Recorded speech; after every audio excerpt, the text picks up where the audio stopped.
Hey everyone, Chris Ake here. And if you're new to my channel, welcome. Real quick, I just want to let you guys know why I'm making these videos and what I'm doing. As you saw on the thumbnail, yes, it's correct.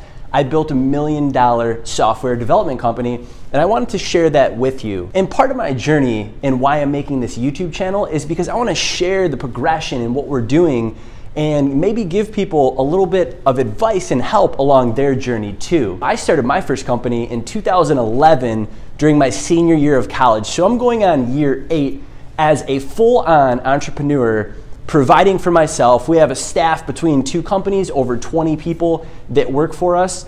And actually, a fun fact, last year we went through an M&A process where somebody actually offered us over $1 million to buy our company, and we said no. All right, so what I thought would be really interesting is give you guys some practical steps on starting your first business, because I know that a lot of people want to, and especially in today's day and age. And instead of giving you a listicle of businesses to start, I want to give you guys a little more of a deeper insight on things to consider before actually starting this business. So number 1 tip that I would recommend is starting a business with no debt. Do not go out and get a loan that you personally guarantee that if your business fails, you have to still pay back. That is a terrible way to start a business. Don't go out and get a loan and buy product and try to sell it because you think that it's going to succeed, or go sign off on a rental agreement for a 5-year period. Start the business that's going to be very low risk, where you don't have a lot of capital up front. Now, you can raise money from family and friends, and if you lose it, that sucks, but they understand the risk investing in you and going into the business. So when we started our business, we bootstrapped everything. We worked out of a basement, legit basement. It was shag carpet, it was wood panel walls, and we worked out of there for about 2 years. And a funny story behind that was we actually had to take clients to coffee shops because we couldn't bring them to our office because we were so embarrassed by it. So try to start a business with no debt and try to get cash flow positive as absolutely quick as possible. All right, number 2, the second thing I want you guys to think about when starting a business is, do you want to sell a product or do you want to sell a service?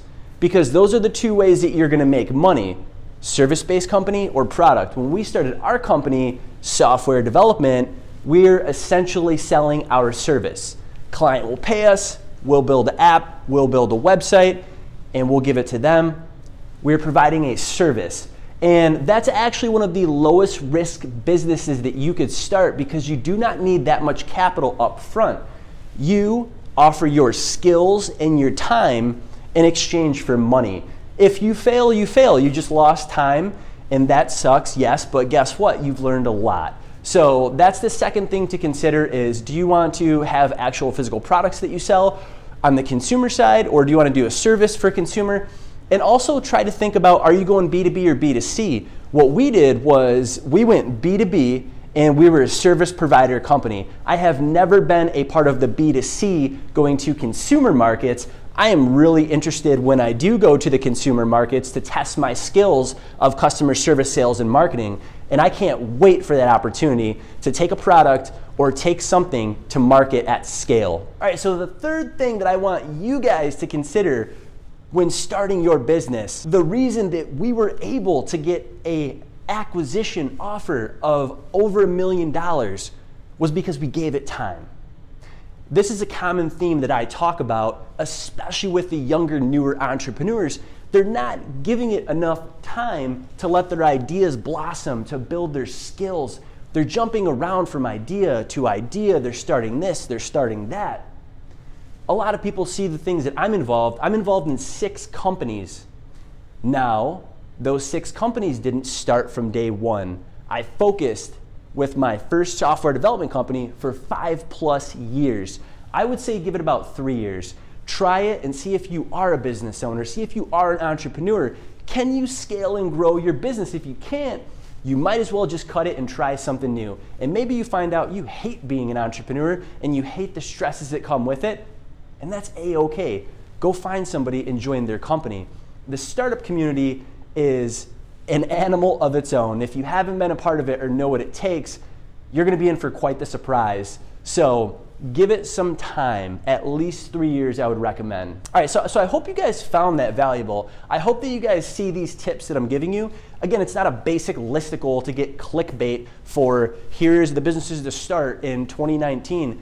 I want to show you guys that we did build a successful business, right? And it's cool to say a million, great, right? But we all know, especially the true entrepreneurs, it's the love of the game. It's the love of coming in and solving problems and facing challenges on a daily basis. That's what we do it for, is the competition of the sport of business. So I hope that this has inspired you and it got you thinking a little differently and more deeper. Instead of just saying, I'm gonna start that business, think about those 3 things before you jump into running your business. Comment below, what is your business? Or maybe, what's a business you're thinking about? And we'll take this conversation down in the comments, but I appreciate the watch.